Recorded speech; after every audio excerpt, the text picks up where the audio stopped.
All right. Okay. Let's move on. And here you go. And so at the onset, let's ask ourselves, what is positive thinking?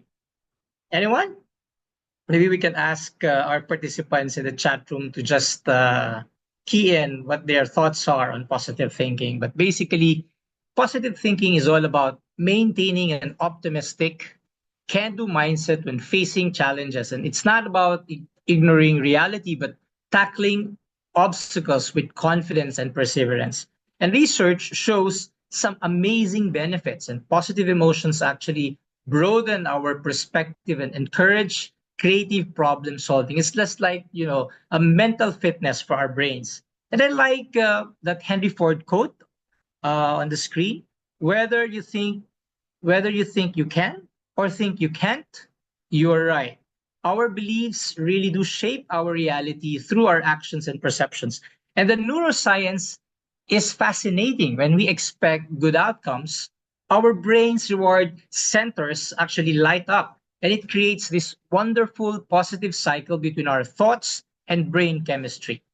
The bottom line is positive thinking is a skill anyone can develop, and simple practices like reframing and being in gratitude actually can train our brains to focus on supportive, empowering thoughts instead of defeatist ones. It's indeed a game changer for our personal and professional lives. And here are some exciting news about our brains. Maybe this is the first time that you'll be hearing this positive news about how a positive mind can actually influence our brains. Although we are inclined to have a negative bias or a predisposition to be negative, do we know that actually we can be able to rewire this system in our brains? Neuroplasticity is like having that superpower. Researchers Davidson and Begley discovered that with positive thinking practice, we can literally create new neural pathways for optimism. And this means that our brain is constantly evolving, and it's never too late to become more positive. The biological effects are actually incredible because scientists using advanced brain imaging can actually see positive thinking at work. When you practice positivity, your prefrontal cortex, which is the brain's command center, lights up. And while your amygdala, the fear center, calms down.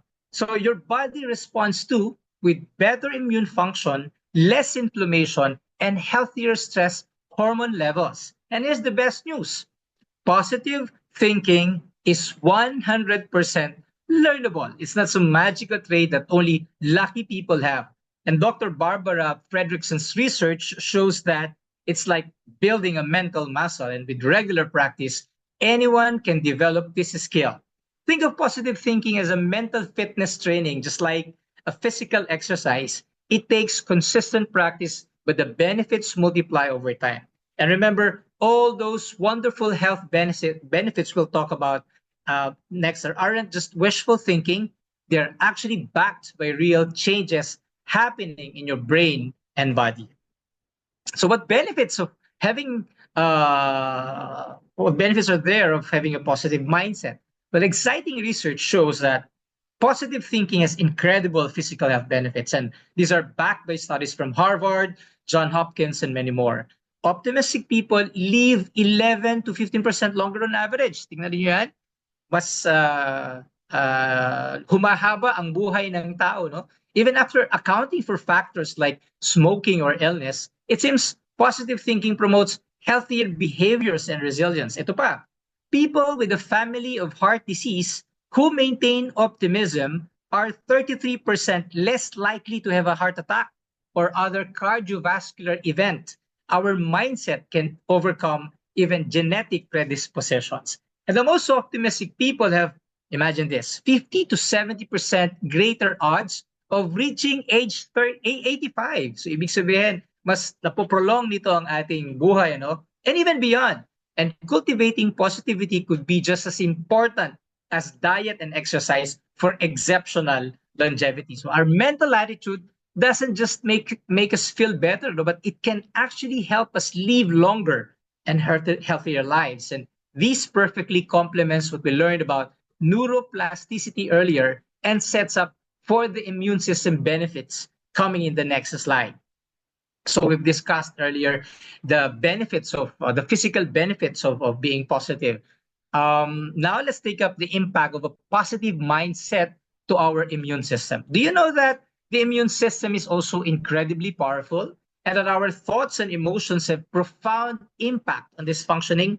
Research shows that positive thinking is linked to enhanced immunity, and with studies finding correlations between optimism and better immune markers, as well as improved clinical outcomes. And studies on patients, even with conditions like HIV, have found that optimism and positive coping strategies are associated with significantly slower disease progression, even independent of medical adherence. So, indeed, positivity helps buffer the damaging effects of stress on the body, reducing stress-related immune suppression. So this mind-body connection is truly remarkable. Our thoughts and emotions are literally creating healthier cells and a stronger internal shield against disease. So a sunny outlook and disposition can lead to better health outcomes across many conditions. So we've already discussed the physical, the immune. What about the research that provides significant mental well-being benefits? One is lower stress levels. Optimistic people produce less cortisol, which is, we all know about this, the stress hormone, and are 23% less likely to experience depression symptoms with a 31% reduction in perceived stress. There's also the benefit of greater resilience, or positive emotions can help reverse the physical effects of negative emotions. So positive thinkers bounce back from a stress 30% faster. This is 30% faster than negative thinkers. Another benefit is improved life satisfaction. A recent study found a positive thinking training program led to a 42% boost in self-reported life satisfaction and a 37% increase in resilience scores over adults. So these are benefits which are a wonderful cascade of improvements throughout the body, connecting to our previous discussions, first on the physical, then the immune system, and eventually, and the upcoming topics on recovery and brain health.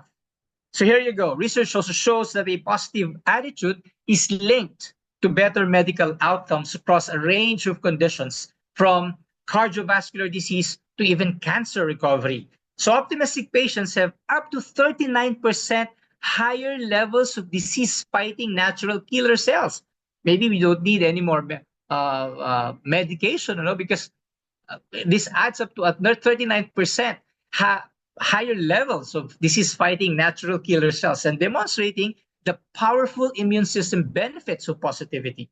Also, positive emotions trigger the release of what we may call as brain fertilizer chemicals that promote neural growth and connectivity, especially in regions responsible for emotional regulation and executive function. Optimistic patients are 32% even more likely to adhere to medication schedules and 47% more likely to complete physical therapy exercises, and leading to a 30% faster recovery times. Research also found that the most optimistic older adults experienced 48% less cognitive decline over 7 years compared to pessimistic counterparts, even controlling for other factors. So now we'd like to share the exciting news about how positive thinking directly boosts our happiness and life satisfaction. And it's actually truly amazing stuff. So one is on daily happiness. Dr. Martin Seligman discovered there's something wonderful, and people spending just 5 to 10 minutes on positive self-talk. Again, that's positive self-talk, or maybe even gratitude exercises, report up to 25% higher well-being scores. So these quick, simple practices actually create lasting neural pathways that keep reinforcing positive thinking. This is just actually like training your brain for happiness. So the findings also from the University of California, from researchers Davis and Robert Emmons, are just as delightful as what I've mentioned earlier. People who kept gratitude journals for 3 weeks enjoyed a 10% boost in life satisfaction. So maybe it's high time for us, to start writing down three items that we are grateful for in a day, because your brain's reward pathways light up and actually release dopamine. It's like giving yourself a natural happiness boost.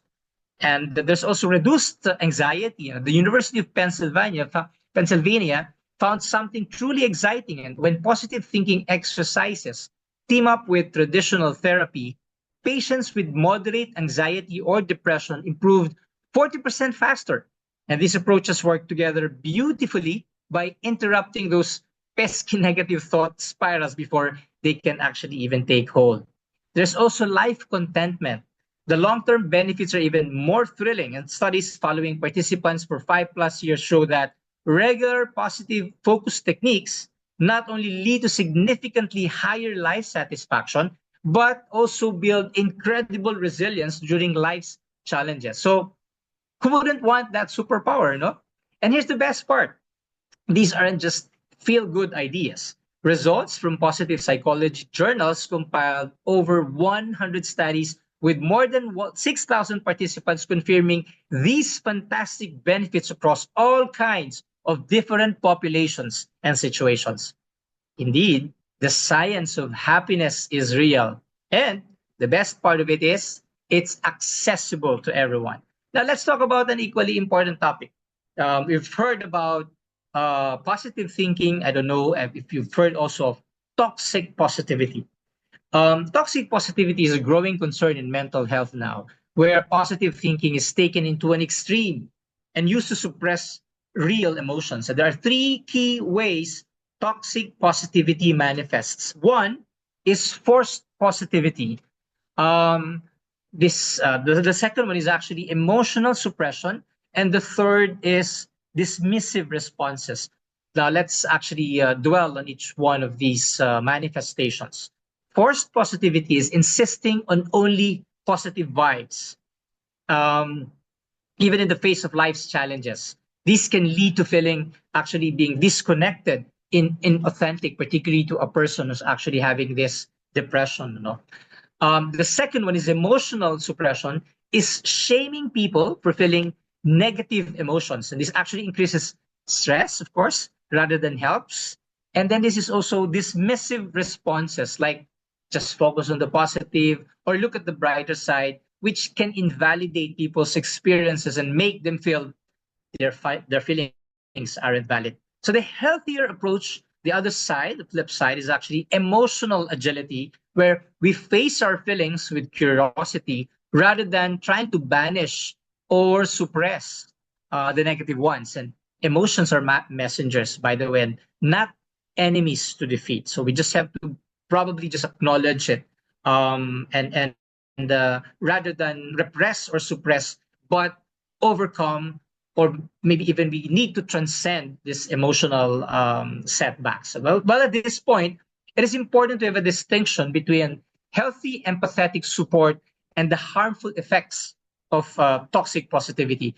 On the left, we see examples of validating statements that acknowledge the person's emotional and offer hope, and these build connection and trust. And in contrast, statements represent toxic positivity under, I don't know if you're actually seeing them, but my slide is actually not showing what these statements are. But anyway, they try to force an unrealistic positive outlook and end up invalidating the person's experience. So toxic positivity creates distance, while authentic support stands alongside the person in their difficulty. The key is finding that balance between hearing the person out and gently instilling hope in the future. So in toxic positivity, there is a way to not acknowledge what the person is actually undergoing.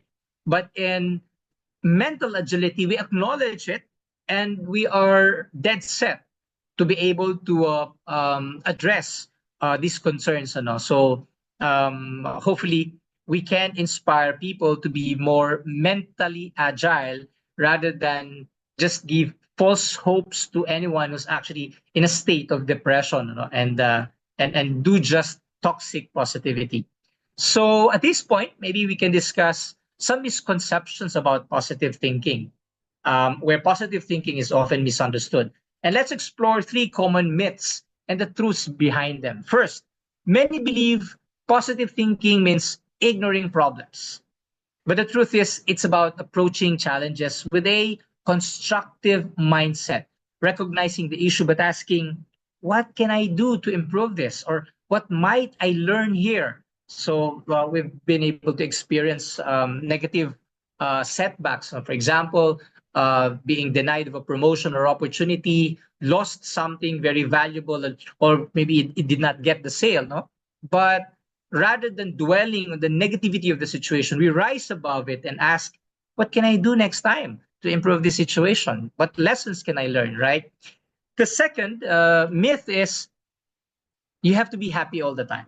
But the reality is, it's healthy to experience the full range of emotions. Sabi nga nila, tao lang po, no? Positive thinkers know that even when they feel sad or angry, brighter times are ahead. And finally, some see optimism as unrealistic, especially in the age of now fake news and the dire catastrophes due to climate change. But rational optimism, expecting good outcomes while preparing for challenges, or even the worst, is actually very effective. It balances the motivation of optimism with the practicality of preparedness. So we're not putting ourselves with a different lens, but we're very much aware of the situation, and we're actually even more determined to address or overcome this negative situation. This meets all people back from the true power of positive thinking. And let's get excited to explore how we can cultivate this balanced, nuanced approach on the succeeding slide. Okay, this is now the balanced approach to positivity. And it is about finding a healthy middle ground, no? Acknowledging reality while choosing a hopeful outlook. And positivity isn't about being delusional or inauthentic, but about applying positivity in a genuine, supportive way. And first, we need to accept all our emotions are as valid. And we need to have emotional honesty, because this creates the psychological safety for real growth. And then we can nurture positivity with understanding and compassion, just like watering a flower. We can bully ourselves or others into positivity. And even research shows that realistic optimism consistently leads to better outcomes than denying reality or even dwelling in pessimism. And we can probably even apply self-compassion, which is actually more effective than self-criticism for creating positive change. Remember, we can't demand instant positivity. Creating the right nurturing conditions is the secret way. So maybe at this point you may have questions. Says, no, you can invite our listeners, our guests to actually even send to us over their questions, and maybe we can address them later on in the Q&A portion. So maybe at this point we can how we can ask ourselves, how can we cultivate a more positive mindset? So let me share with you 5 practical ways. One is we can practice gratitude daily. Second is we can reframe negative thoughts. Third, use humor and smile more. Fourth, nurture supportive relationships. And last but not the least, build resilience through healthy habits. So let's take a look at each of these keys. First, on practicing gratitude daily. Well, gratitude is a powerful tool for transforming your mindset and boosting your happiness. Today, we'll explore at least 3 simple yet effective strategies to make gratitude a daily habit. First, let's start each morning by writing down 3 specific things you're grateful for, as mentioned earlier. Don't just say my family, my job, my new car, etc., but get into the details, like my daughter's infectious laugh at breakfast. Now, this level of specificity makes the emotional benefits much stronger. And next is we look for gratitude triggers. Associate everyday activities like maybe just even brewing coffee, or stopping at red lights, or maybe when you're an employee, just going to the fax machine, doing your thing, right? And these moments to pause and appreciate something in your life can be turned into happiness boosters. So those annoying routines can be turned into something that's actually can boost, our happiness.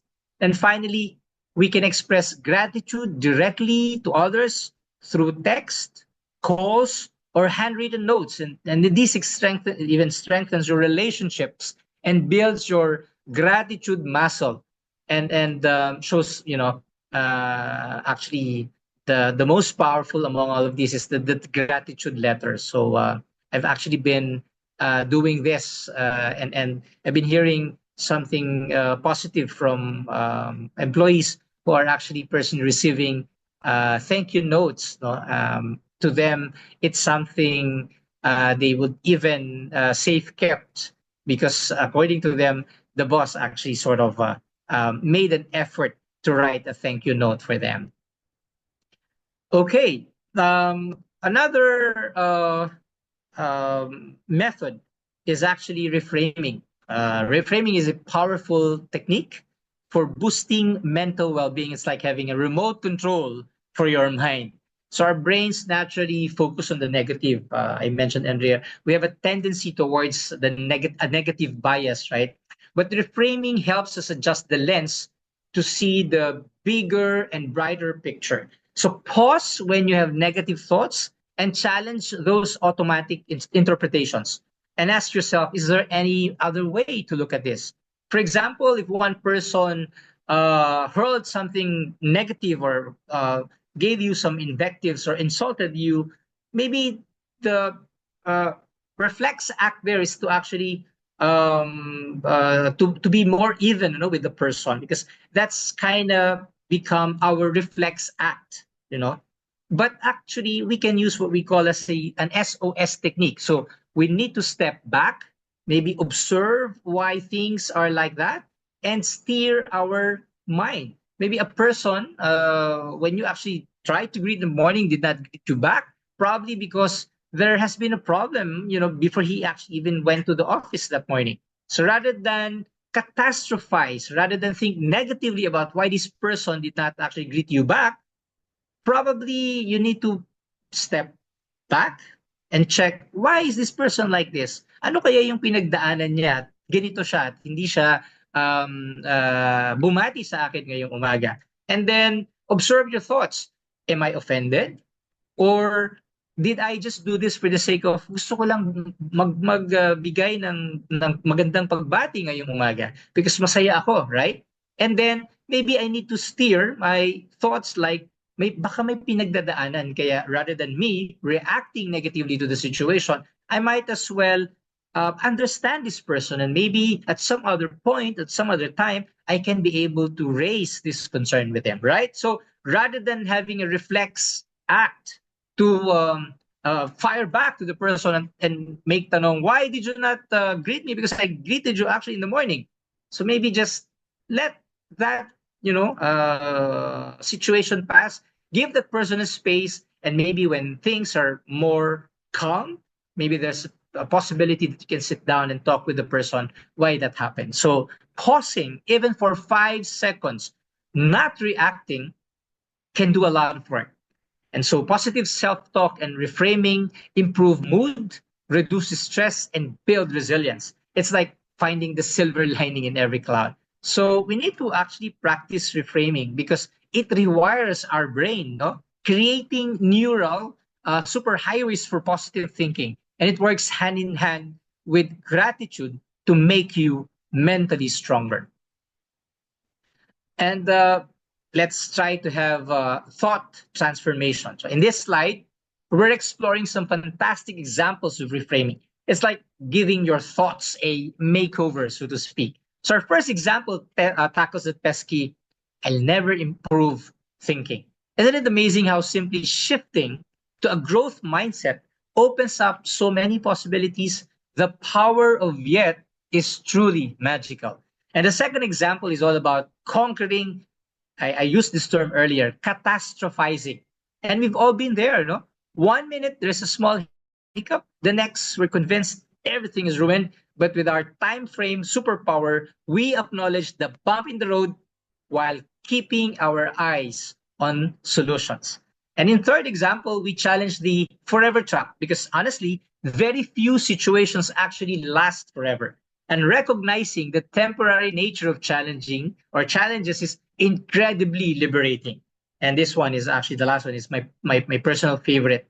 The fourth example about age and learning. So how wonderful that our brains stay flexible throughout our lives. Your experience isn't baggage. It's a treasure trove of connections that can actually help you learn faster in many, many ways. The exciting news from research is that these reframes aren't just feel good exercises, they literally rewire your brain. And studies show consistent reframing can reduce anxiety symptoms by 43%. Take note of that, 43%, and depression by 38% in just 12 weeks. Medyo matagal, but just reframing can reduce anxiety symptoms by 40% and depression by 38%. So just, instead of buying antidepressant, you might as well reframe your thought, rather than take all these medications. So how incredible is that? So I encourage everyone to start collecting their own negative thoughts and recrafting personalized reframes that resonate with you, right? All right, let's move on. And maybe this time on strategy 3, to explore the incredible power of laughter and smiles. When chatting about the smile effect, isn't it amazing how our bodies can actually trick our minds? And that 2012 University of Kansas study published in Psychological Research is so fascinating. Just by smiling during stressful moments, participants' hearts literally calm down faster. It's like having a superpower we can activate anytime. For humor as a perspective, I love sharing how even in the darkest times, humor becomes our secret weapon. No? I don't know if you're familiar with Viktor Frankl, but he's one of those who survived the Gulag during the Holocaust years in Germany. Viktor Frankl's observations about laughter creating psychological breathing room even in concentration camps shows just how resilient the human spirit can be. Plus, when we laugh, our brains get a delightful dopamine party that helps us step back and see challenges with fresh eyes.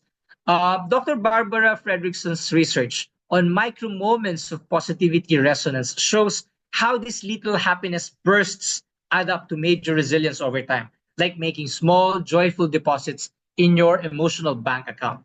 Now, let's bounce back into our next exciting topic, how our social connections can actually make our positive thinking journey more exciting.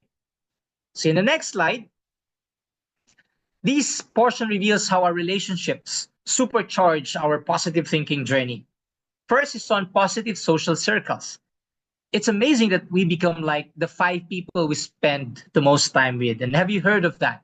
Whenever you have collected 5 people or 5 friends, you instantly become like them. Because it's true, no? Our brains are actually wired for what we call as emotional contagion.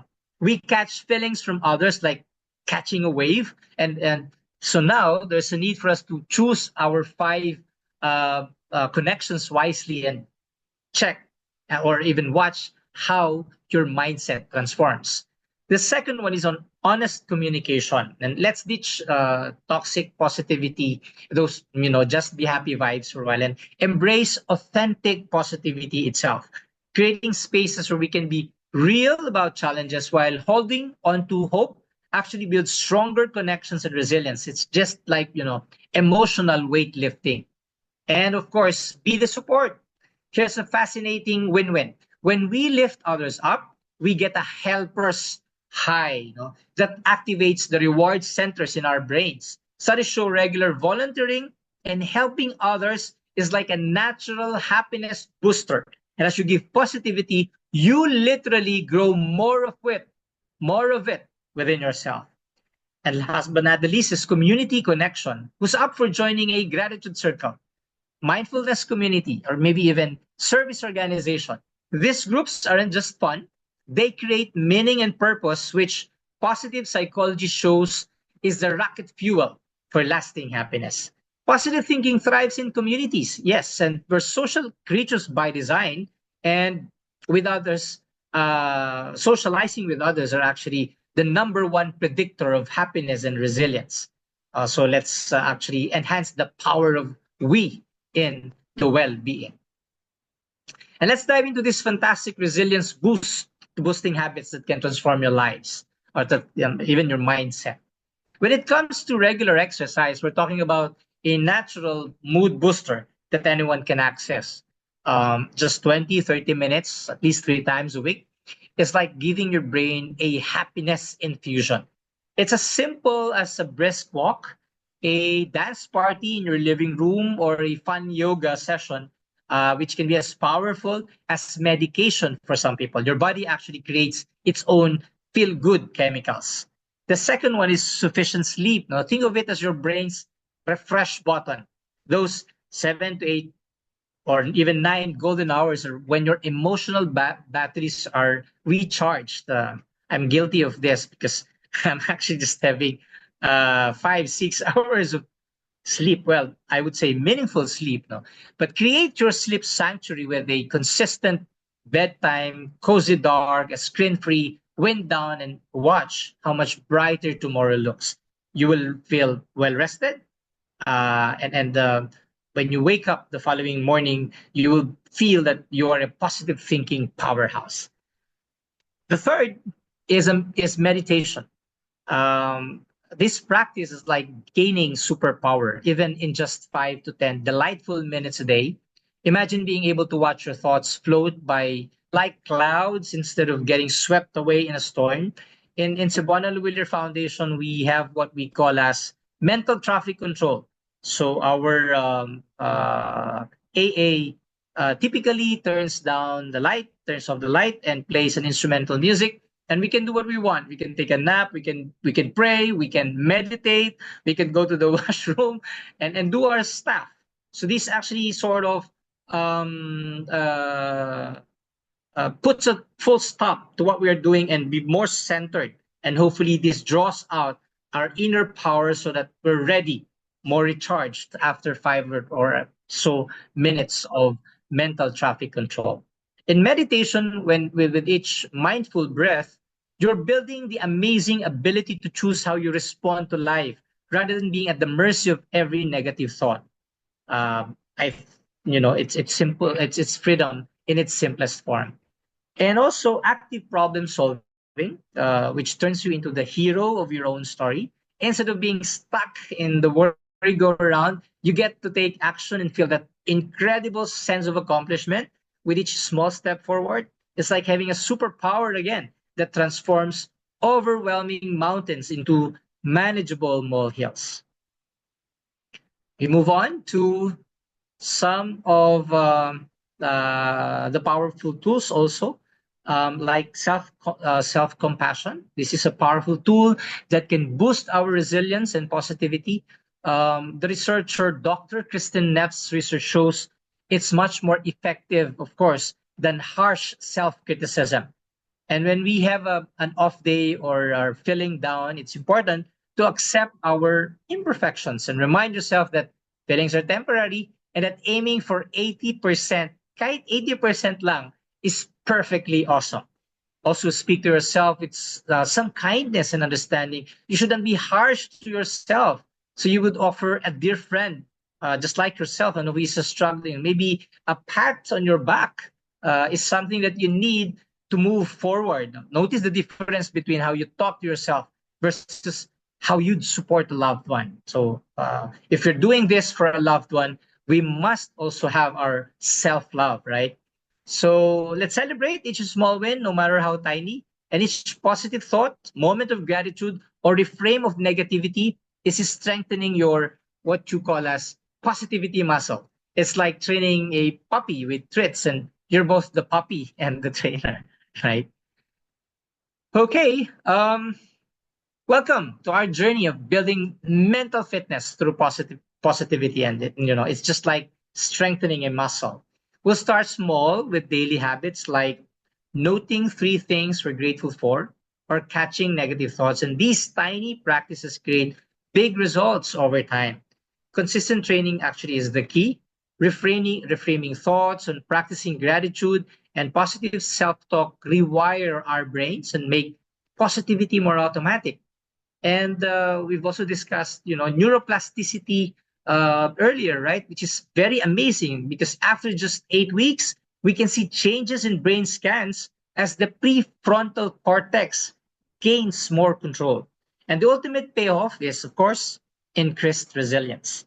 Well, we will still face challenges, definitely, but we'll bounce back faster and maintain optimism under pressure and let stress hormones settle down quicker. So get ready to transform your mental fitness through the power of positivity.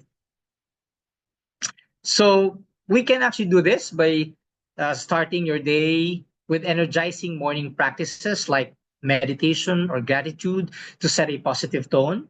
This can slash stress hormones by up to 23% throughout the day. So I would suggest that rather than when you wake up and um, get your cell phones right away, make sure that in the morning you do not get your cell phone at least for 1 hour. Take your breakfast.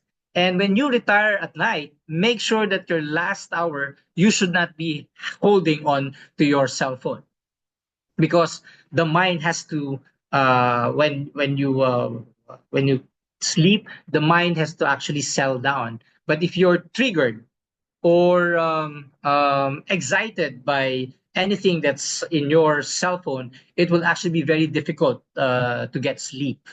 And people who are insomniac are actually at the very onset, they're excited to tinker with their cell phones until the wee hours of the morning until such a time that the brain is now rewired that before sleeping they need to tinker with their cell phones, and this now becomes a habit, and instead of sleeping early, they tend to sleep late until such a time that they only have about few hours sleep during the night, because again the brain is rewired to tinkering with a cell phone before somebody gets to sleep. Okay, workplace challenges. Well, who doesn't have this, no? I guess this comes with us working and being in a corporate world. So maybe we can approach them with confidence and enthusiasm. People with positive mindsets are actually 31% more productive and they tackle problems creatively. Also, family time is perfect for spreading positivity, sharing high points of the day, or expressing appreciation creates wonderful neural patterns that benefit everyone. Maybe you can also end your day on a high note by journaling positive experiences before bed. This has actually boosted sleep quality by 42%. So rather than use your cell phone and watch or binge watch movies, make use of a journal and write your entry even before you retire at night, because it somehow pours out your emotions, and maybe even during that time you can be able to come up with resolutions on how to address these concerns that came out during the day. Well, positivity is very practical and fun skill you can apply everywhere. And as these daily practices build your positivity muscle, the compounding effect will make you stronger and stronger every day. So during challenging times, it's important to first acknowledge the difficulties and allow ourselves to feel the authentic emotions that come with them. It's not toxic positivity, but emotional agility, right? So positivity isn't about denying hardship, but rather facing it with hope and resilience. Because even in the darkest situations, we can look for small points of light, a kind gesture, maybe a beautiful flower, a moment of beauty, even a small victory. These tiny positives can serve as anchors to help us stay afloat. And well, when positivity feels impossible, we may need to lean on our support network. Sometimes others can hold hope for us until we're able to reclaim it for ourselves. So, we now have come to almost the concluding portion of our session today. So, what are the major insights that could be called from our session so far? Well, positivity has been shown through extensive research to have significant benefits for both our physical and mental health. We now know that our thoughts impact our emotions, because there's a saying that um, the seed of emotions and feelings is a thought. And so when your seed is not good, definitely feelings and emotions will not be good. So at the very onset of a negative thought, we must nip it at the very bud so that it will not escalate into a negative feeling or emotion. At the same time, it's so important to maintain an authentic, balanced approach to positivity. We need to acknowledge difficulties and challenges, but choose to focus on hope, solutions, and what we can control. Toxic positivity that denies real feelings is not the goal. That's toxic positivity, right? So, the practical strategies we've covered, like gratitude practices, thought reframing, and using humor, even nurturing relationships and building resilience, are all backed up by research. And the best part is we can start implementing them in small steps right away. But again, consistency is the key. The more we take positivity a daily habit, the more our brains will adopt to a positive default state. Hindi na yung default state na nega, no? But applying the SOS technique, no? Step back, observe, steer. Again, step back, observe, steer. Not react, but respond positively, because these two are different, no? Reaction is negative, response is positive. A reaction can be a reflex act. A response is positive in the sense that I can step back, observe, and steer, and then steer my thoughts and emotions, and then find a way to confront the situation in a much more conscious way when you are calmer, when you are actually better in your disposition. Well, these are exciting key takeaways from our journey exploring the power of a positive mind. And let's hopefully take a moment to recap the main points and get energized about all of this into practicing it in all of them in our lives. Okay, and this is a roadmap for your positivity journey, which I created. It's where the inspiration now turns into action. Well, you need to start small. Sabi nga nila, no? The journey of lifetime begins with a single step. So tiny actions create big changes. Suggest simple mini practices like a 2-minute gratitude journal, a positive mirror affirmations, or quick mindful breathing. Now, these small seeds grow into mighty positivity trees, so to speak. And notice the patterns. So become a thought detective and start noticing your mental patterns. And the thought log also technique helps you catch negative thoughts. And just by noticing these patterns, you're actually already weakening their power. And we need to practice regularly. Consistency is the key. And maybe you can use the habit stacking trick to piggyback new positive habits into existing routines. And in just 21 days, these practices become your new normal. And of course, share with others. The teaching effect is pure magic. We learn better by sharing with others, plus social support boosts your success by 65%. So make sure that you also reach out to others, no, and a network, because the more you actually make use of no other people, but bring it just to only yourself, you actually put yourself into a quagmire of a situation where extrication is very, very difficult. Okay. We're now in a few more slides. Well, I think this is second to the last, no? I'm excited to wrap up our time together on this high note. Let's celebrate how developing a positive mindset is an ongoing adventure, and every small step adds up to profound change. And there will be easier and harder days, but the path always moves forward. And the power of choice is truly remarkable. And each time we choose gratitude over complaint or solution over worry, we strengthen our positive mindset. And this superpower is always within our reach. It just takes one thought to be happy. And many people would always make their happiness dependent on something or someone. And if this something or someone leaves, there goes your happiness as well. And many people don't know that happiness is a choice and happiness is an inner makeup. So again, if this is something that's dependent on any external factor, if this external factor leaves you, there goes your happiness as well. And I love this quotation, no? We cannot control the wind, but we can adjust our sails. This simply means that any external situation may be beyond our control, but the only thing that's within our control is our response to the situation.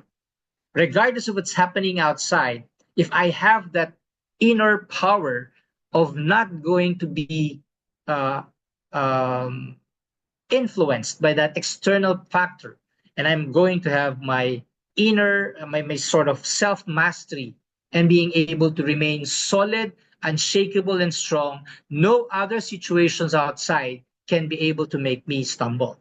It's just like, a bottle, an empty bottle. When you shake the table, it could actually fall down. Whereas if that bottle is full of something like maybe even water, when you shake the table, it's actually not easy for the bottle to fall down because there's something inside that makes it stronger. All right, and thank you for being here for our first episode of Cebuana Foundation's Resilience Series.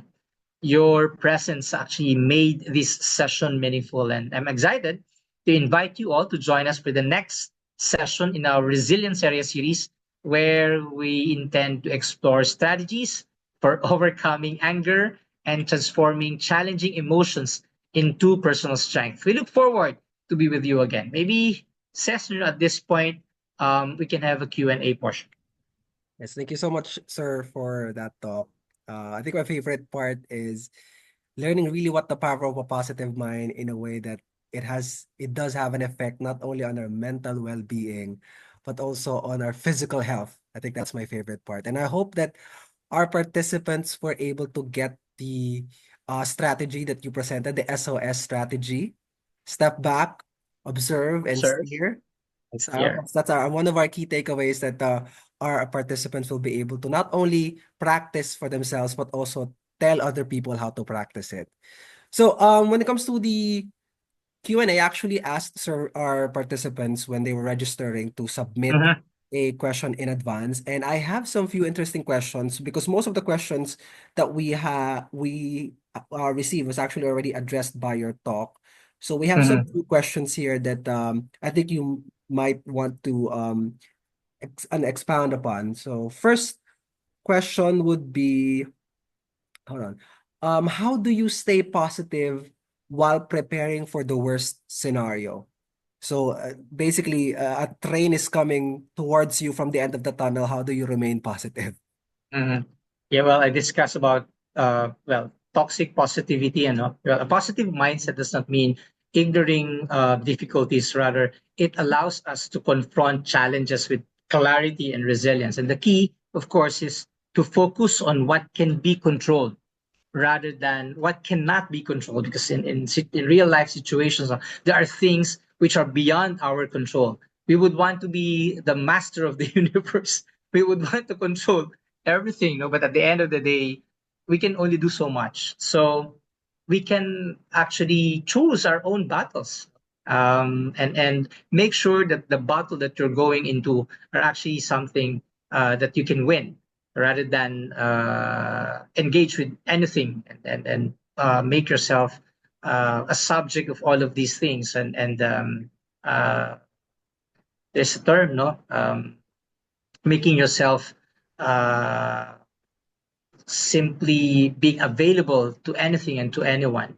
So to be positive and facing the worst case scenario is being resilient. I know what are the consequences. I know what are the areas that I can be able to dip my fingers into, but I am prepared for the worst case scenario. It's not just giving myself like a blind lens or something that will make me think I can be able to do it without looking at the possibility of the consequences.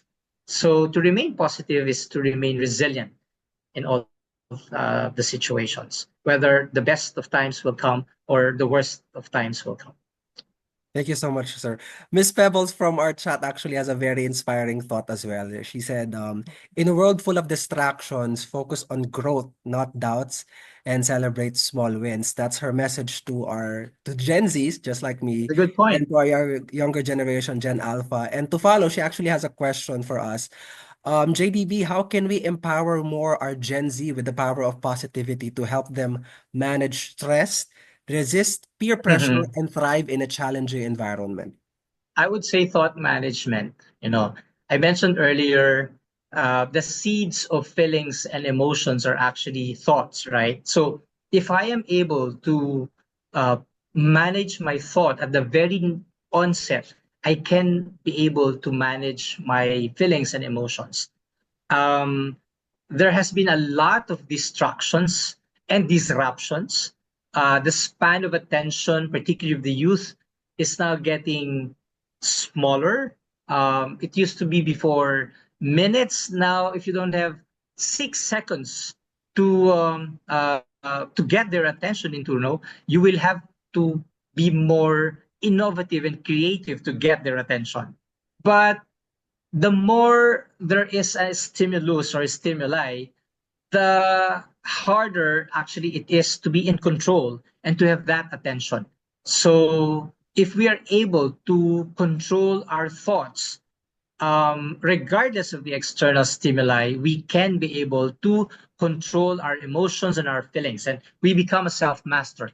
And I introduced a concept earlier. No? Actually, it's meditation. It's mind management. If I'm able to manage my thoughts, maybe through traffic control during the day, let me step back, observe, and see what am I thinking? Why are these things happening? So rather than being caught up in the quagmire of situation and wallow into emotional roller coaster, I would step back, observe, and steer.